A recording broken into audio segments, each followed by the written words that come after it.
Good morning, everyone. It's May 1st, 2019. Humpty Dumpty has had a great fall.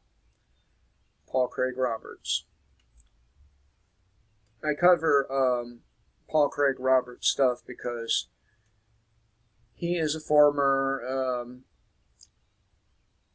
government official, and he holds many of the same positions I do. Just goes to show you, you don't need to be a CIA analyst or a government official, former government official, to see exactly what is going on. Well, the crazed and corrupt people who comprise the Democratic Party and U.S. print and TV media continue to insist that Russiagate is real, a very real threat is emerging in Russia, China, North Korea, and Iran. The threats arise from the fact that Washington has taught each country to have no trust in Americans' veracity. The governments of the four countries have learned that everything Washington says is a lie. And unfortunately, the people of the United States have not learned any such lesson.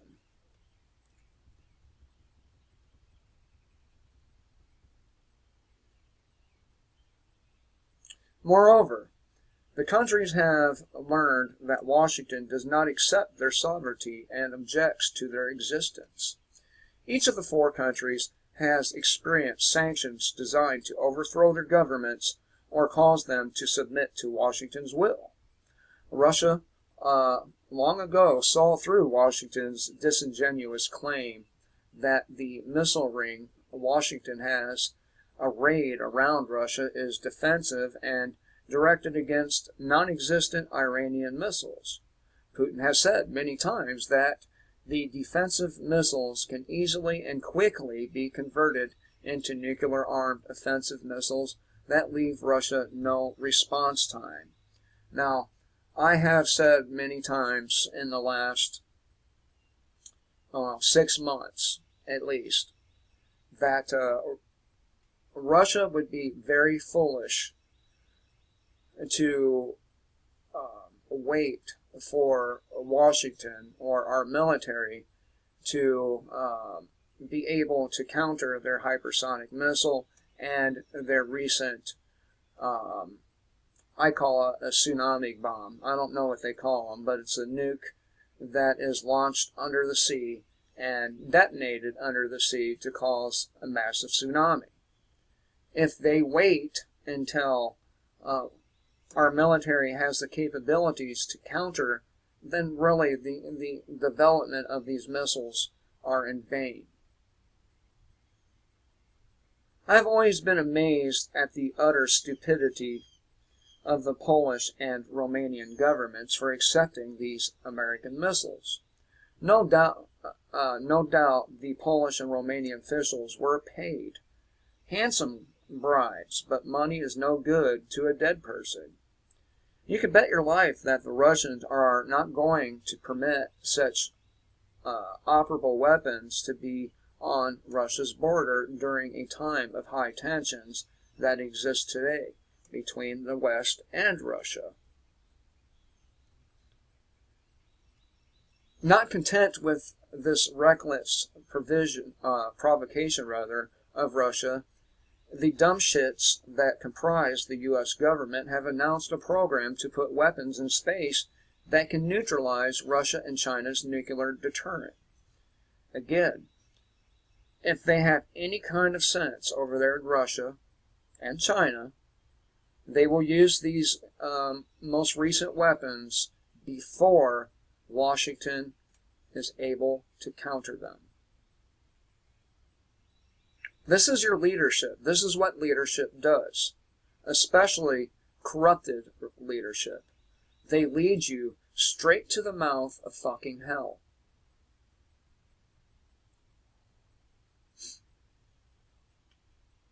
This reckless and irresponsible plan did not go unnoticed in Russian Lieutenant General Victor, some shit I can't pronounce, Deputy Chief of the Russian General Staff Operative Command, declared last week that Washington's onslaught interception program reveals that Washington is preparing a preemptive nuclear attack on Russia and China. Now, again, they're giving Russia specifically no other choice but to preemptively strike us. And people will say, oh, those Russians are so evil, oh, when it's been our fucking government all along provoking these actions.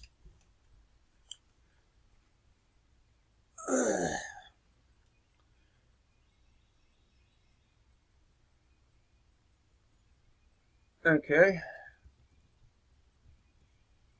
What Washington and its corrupt European vassals are doing is preparing the grave for the Western world.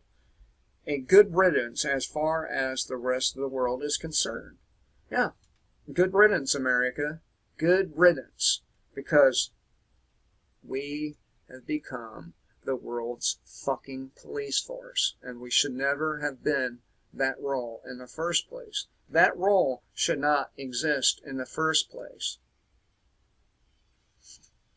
In the U.S. self-interest or interested political propaganda has succeeded in crowding out all attention to real issues, such as mass displacement of jobs by robotics, global warming, whatever the cause, and the rise or the rising risk of nuclear war.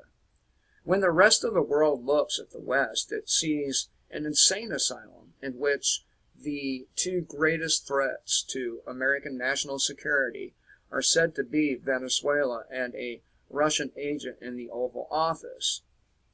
It is impossible for anyone to take a country this silly seriously.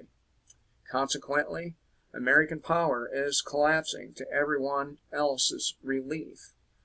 Even Washington's well-paid puppets in Germany, Britain, and France are showing signs of independence that have not been seen since the days of Charles de Gaulle. Now, I don't know who Charles de Gaulle is, but I've said that we will see many of our allies beginning to turn their backs on us. I have also said that when Germany does so, BMW will be pulled out of the United States and will cause this state I live in to collapse just like Michigan. And they are. They are beginning to turn on us. I'm pretty good at forecasting. Pretty good at it.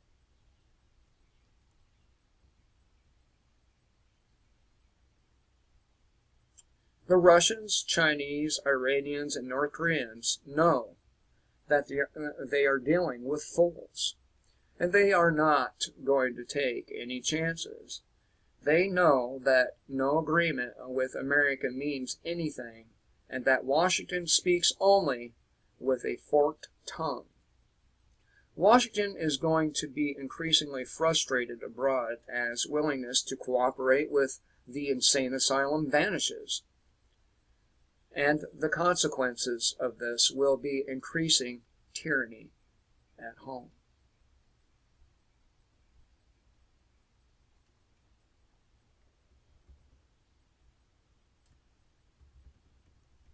And I could not find a single thing I disagreed with from Dr. Paul Craig Roberts' article here. And a lot of people will never acknowledge, especially the right-wingers, their beloved leader's role in this. You remember, Mr. Trump did run on a campaign that he wanted to normalize relations with Russia. And has not. He's made our relations with Russia worse. If the media wanted to find collusion, all they had to do is look at Israel, the relationship they have with Donald Trump. All they had to do is look at the billions of dollars that are owed, or that is owed to Jewish bankers. Then you would see that probably he is going to make things much, much worse than they were.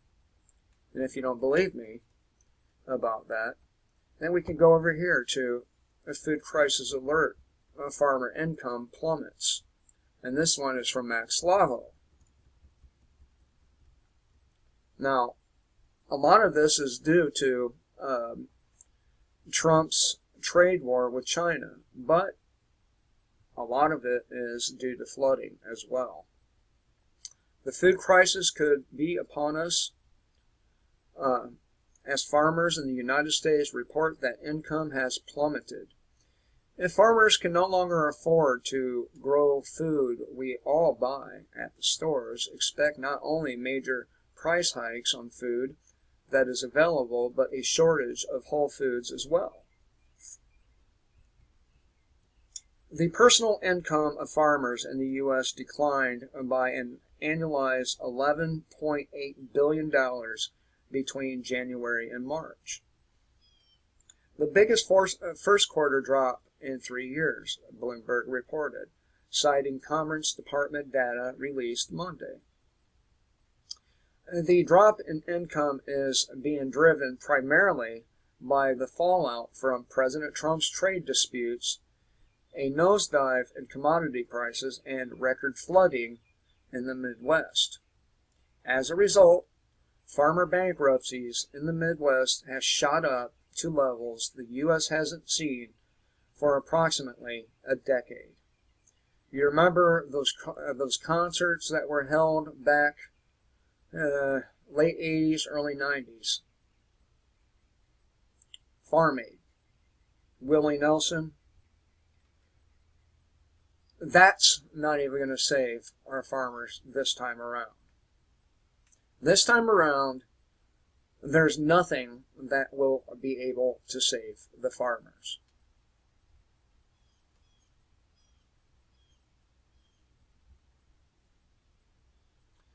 And this makes the prospect of a food crisis very real. Although reports from the government claim that progress in the trade war can be described as cautiously optimistic, little can be done for the farmers already struggling. According to a report by Axios, America's farmers are living through the worst economic crisis in almost 30 years, and there is no end in sight. I told you Donald Trump is not a good businessman. And anyone who thinks that he is, you're really fucking stupid. You cannot be a good businessman if you are billions and billions and billions of dollars in fucking debt. A good businessman balances books. A good businessman doesn't allow himself to be put in a position where he needs to borrow that much money. And just like he did to his own businesses, Donald Trump is running this country into the ground, joining the likes of Barack Obama, George Bush, Bill Clinton, and George Bush, and Ronald Reagan. Oh, yeah, let's not forget about Nixon as well. I'm sure we can go all the way back at least 100 years. But, you know, land of the free, right?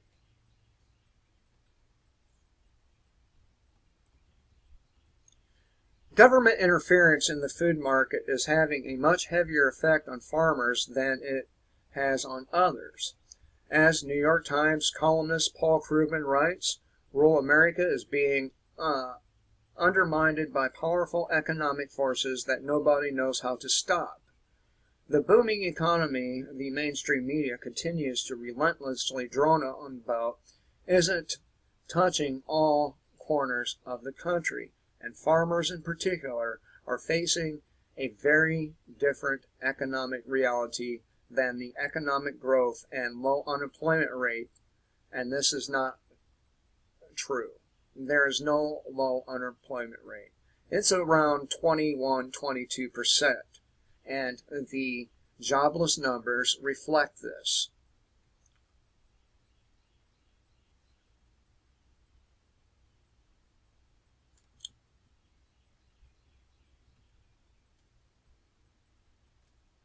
Wisconsin, where dairy farms closed at the rate of 2 per day last year, has been hit particularly hard by the booming economy. The state's dairy industry accounts for half of Wisconsin's critical agriculture sector, generates $43.4 billion a year in economic activity, and supports 413,500 jobs, or 11.9% of the state's employment. So,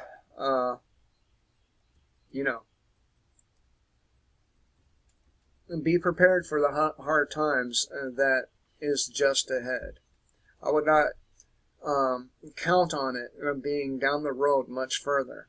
I would say that probably this summer is going to be a major tipping point in our downward spiral. Hope I'm wrong. I do, but I don't think so. I think probably I'm right, and I'm not too bad at this forecasting shit. And that's with data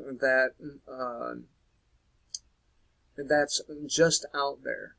Now imagine if we got our hands on some real data, my forecasting skills would go right through the roof. So we can see that, yes, change has occurred, but it's not the change that any of us have wanted.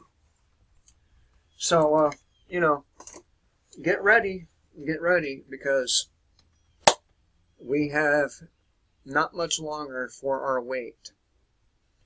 That being said, if you have a little extra cash, it's probably not a bad idea to stock up on rice and dried vegetables. Probably not a bad idea to stock up on canned and dried meats. Probably not a bad idea to get some water filters or life straws. So, and by the way, you want a projectile weapon that does not require gunpowder. Anyway, if you enjoy my commentary, please thumbs up, subscribe, maybe share.